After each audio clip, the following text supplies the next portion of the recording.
very much. My name is Christian Newton. I am the CEO and publisher of Core6 Media. We are a company that is creating new comics for everybody, especially people with visual disabilities like myself. I am legally blind.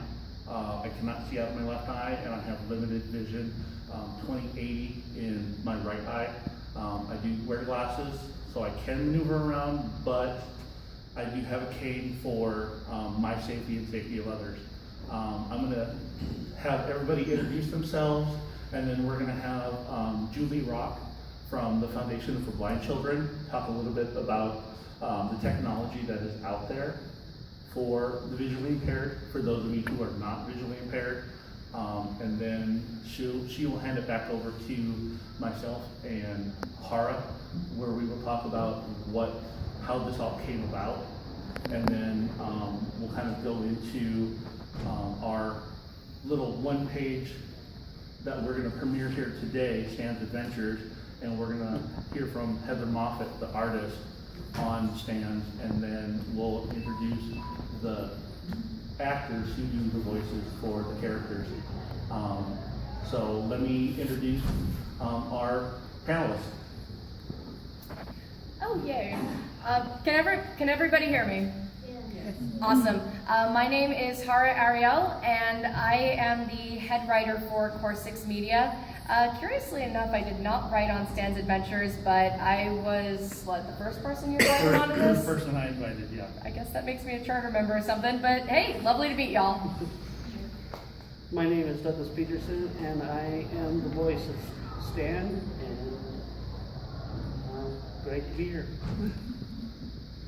I am Julie Rock from Foundation for Blind Children, and I teach technology for those with visual impairments or who are completely blind, so what we call assistive technology. I'm Heather Moffat. I'm the artist for Stan's Adventures. I'm very excited and happy to be here. It's a wonderful opportunity. I'm Denise Wexler, and I'm the voice of Vera. And I'm Peter Hand, and I'm the voice of Bung Wong.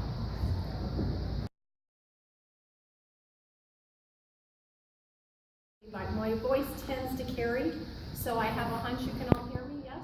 Mm-hmm. I have an iPhone here, which everyone knows about nowadays, right? iPhones, iPads. And what you hear about them is how great they are with the wonderful things they do. But Apple was one of the first ones, it seems like, to realize that things need to talk right out of the box. Now, for anyone that does not have a visual impairment, it's just fun, right? You talk to Siri, you say, call so-and-so, Siri talks back, you say, what's the weather? She says it's really hot, all of those kind of things. From a practical standpoint, though, if I want to do anything on my phone, I need to actually hear it, because I can't see where I am, okay? So if I want to, for instance, take a picture, now I can point my camera out, and now it's telling me I'm on the button. Whoops, sorry. Somewhere it says camera finder. Let's see if I can find it. Oh.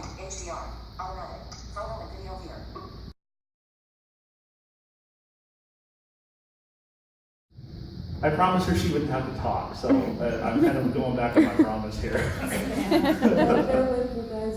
Public speaking is not something I really like to do, but I do love art. I love to draw, and I'm a recent graduate. I actually just graduated from the Art Institute of Phoenix last year in June.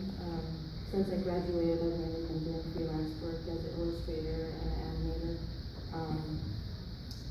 But when Christian approached me with this, I was really excited about it. The reason why I was excited about it is big reason that I wanted to become an artist was not just to do something that I love to do for a living, to draw, but I hoped to be able to use art to make a change in the world.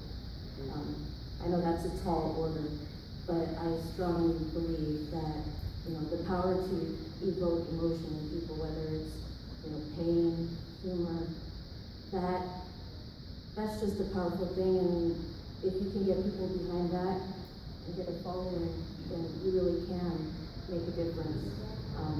And that's why I was excited about this, and, we're trying to do something, with limited funds. This isn't something that I was paid for. All of my freelance work, it's paid work. I did this completely for free, and I plan on continuing to do it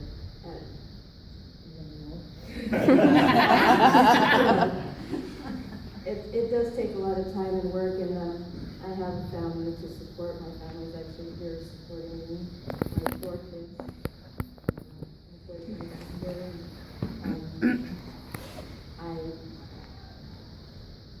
I'm just really happy that I was able to do it, and I'm hoping that it does end up being something that's published and accessible to people, because that's, even before, like Christian said, I was working with him, and we didn't have the idea initially to do a webcomic. We were going to do traditional comics, and I wanted to work with him because I did want to help people, that have disabilities, that, don't always have the same opportunities as everybody else.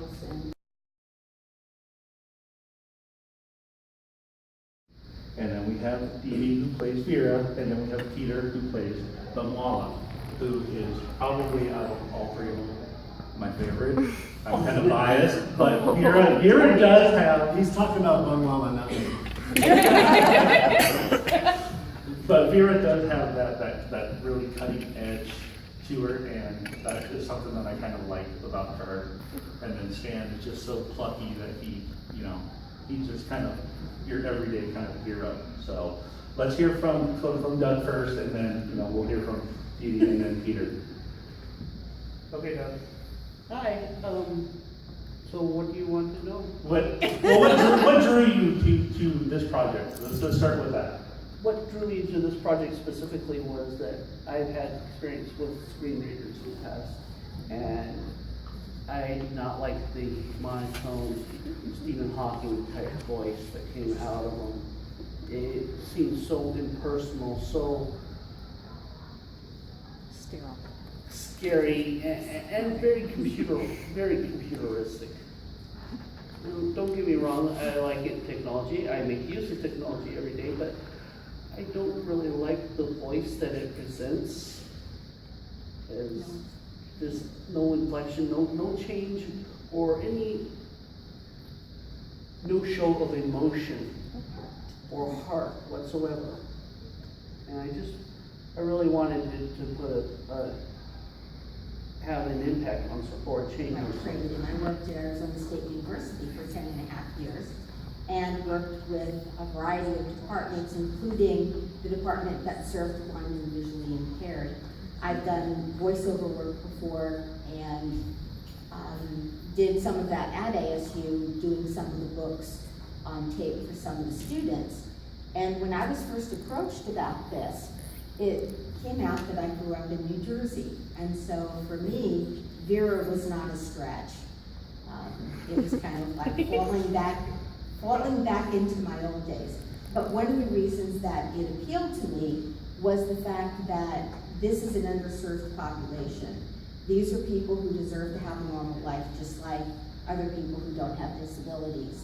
And the opportunity to be part of it is just exciting, just an exciting concept. And so when I was offered the opportunity to interview, I did, and was pleasantly shocked when I was accepted, and thought, this is something that's got potential, it's got a future. Mother would occasionally scream at me and my 5 siblings, "Will someone please talk in their regular voice?" So,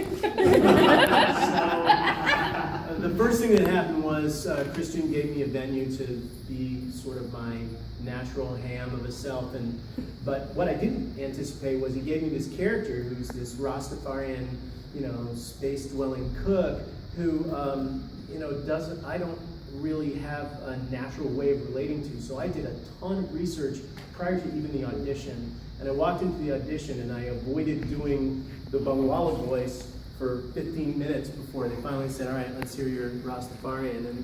And so I threw it out there, and fortunately, they loved it. And I do have some background with it, but the other thing that hit me was, you know, when I was 3 years old, I was diagnosed with amblyopia, which is just lazy eye. It's not really a big deal as far as visual disabilities go.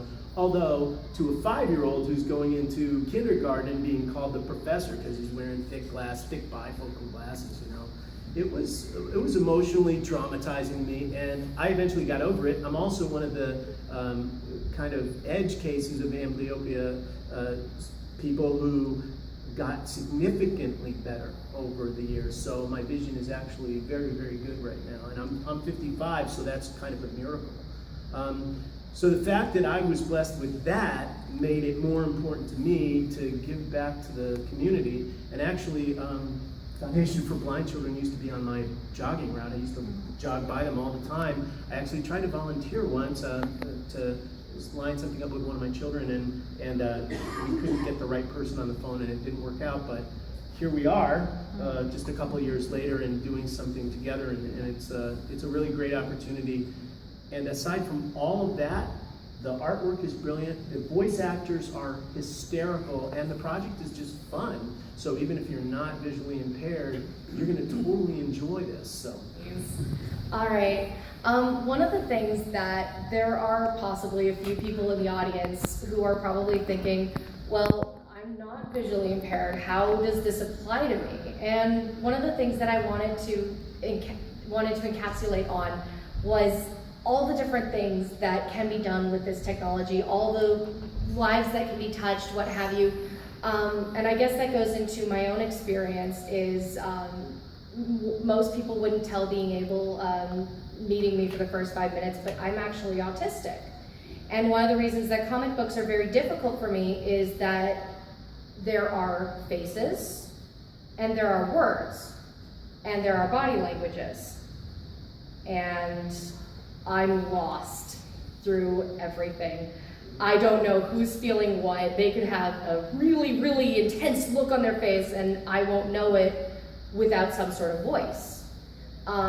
And there are many people who have issues with facial recognition, with difficulty with body language, who can be helped by this. And it's also a more immersive experience. I am a firm believer in let's make media as exciting, as immersive, as fun as possible.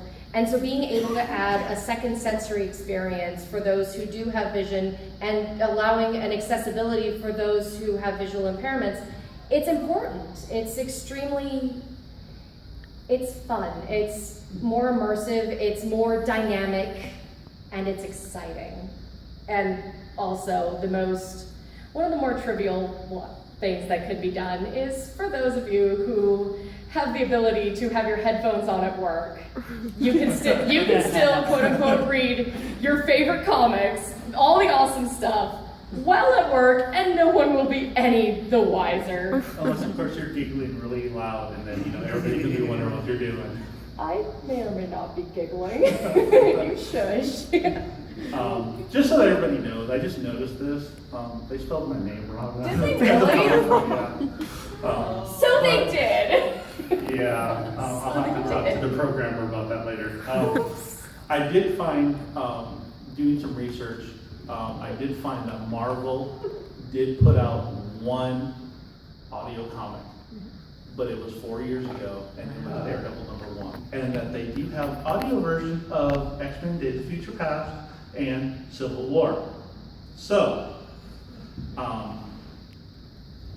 I'm gonna email them back and tell them that I found this article on their website, and maybe they should do a little bit more research for this audio comic.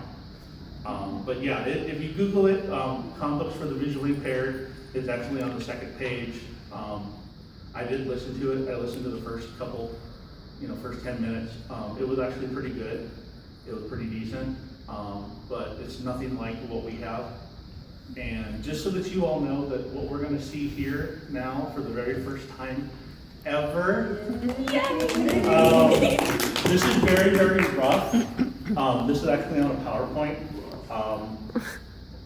The programmer who was helping me with this actually had to leave last Friday back to Minnesota so that he could move his family down here. So I've been up since about 7 o'clock this morning, working with his roommate to get this done. We actually got it done about 9 o'clock. Went and had breakfast and then came here, and I've been looking around these two computers all day long. So without further Core 6 Media presents Stan's Adventures, created by Christian Newton and Ian Tan, written by Christian Newton, art by Heather Moffat. Hey Vera, have you seen Bungwalla? Morning, Verge. Yeah, he's in the kitchen. How many times have I told you not to call me that? At last count, 23,159,637. Oh, for the love of... Get back to work, Vera. I am working here. I never stopped working. I am always working. Working.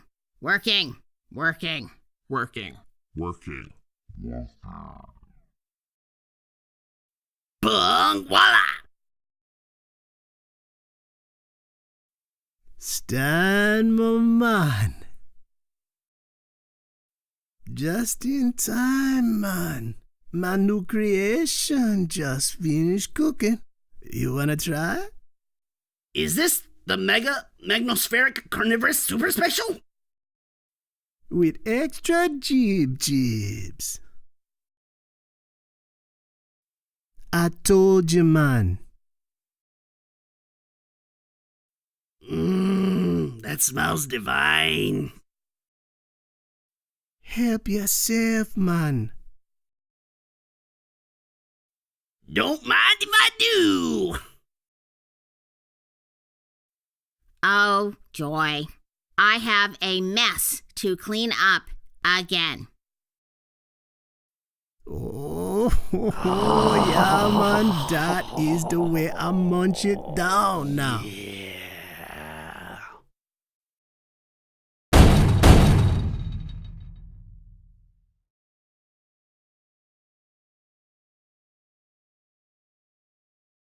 You know, it's like, yeah. Even though his drawings were fantastic, you really didn't need them to get the feel for that story. And especially in this particular context, I'm hoping that one of the things we see in the narrative description are things like, oh, there goes Bungwalla again. And then describe him as if the narrator is super familiar with the characters and very fond of them and understands their idiosyncratic behavior and helps to describe that along with their actions to the listener.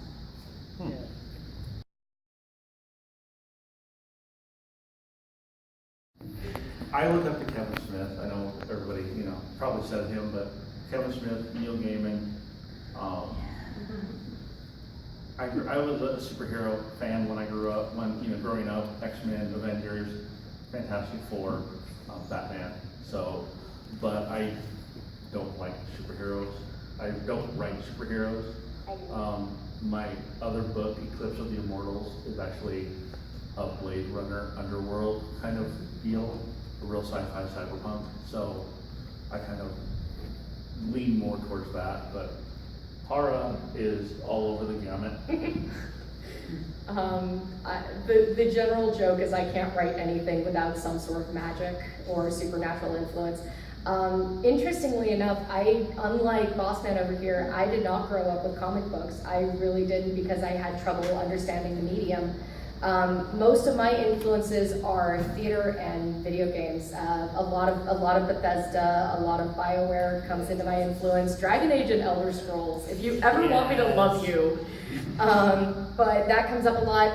Phantom of the Opera, stylistically, is a huge influence that crops up every now and then, even in the sort of genres you wouldn't expect it, like a supernatural film noir has Phantom of the Opera influences where you least expect it. But that's where a lot of my personal influences come from. It's usually a little more dark than not. Even the cheery stuff has little sinister elements, and I'm a golf girl at heart. These things do happen. Cartoons, popular cartoons, all the way from the Looney Tunes cartoons. My favorite is the Abominable Snowman or the Little Bunny Brother.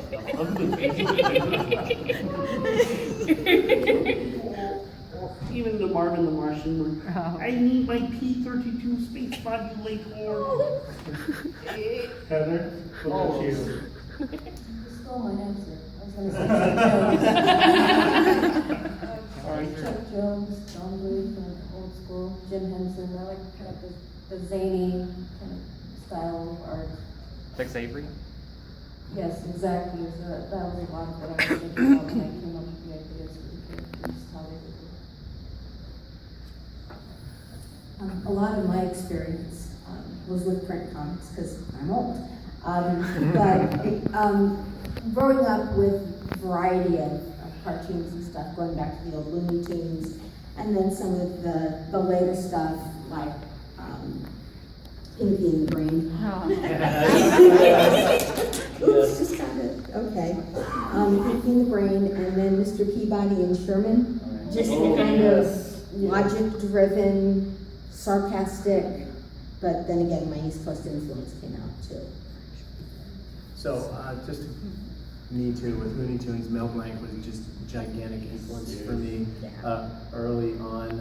I actually, the only other voice acting I've done was in 1984 for a company called Thrifty Drug Corporation for some internal movie they were producing, and I got to do voice acting with a guy named Andre Kroika, who at the time was the voice valet. You literally couldn't turn on the radio without hearing him, and I stood next to him, and the first word out of his mouth was like, I hear this guy on the radio all the time. And we had a great conversation about voice acting, and I thought, someday when I'm done doing this job, I'll do that job maybe. But also the unsung heroes of holiday programming everywhere, Rankin Bass, who brought us, we're on the island of misfit toys. Nobody wants a Charlie in the box. So, Rudolph the Red-Nosed Reindeer, I think that one was, but there's so many great things out there that if you're just open to it and let it in, it'll, inspire you and stimulate your creativity. So.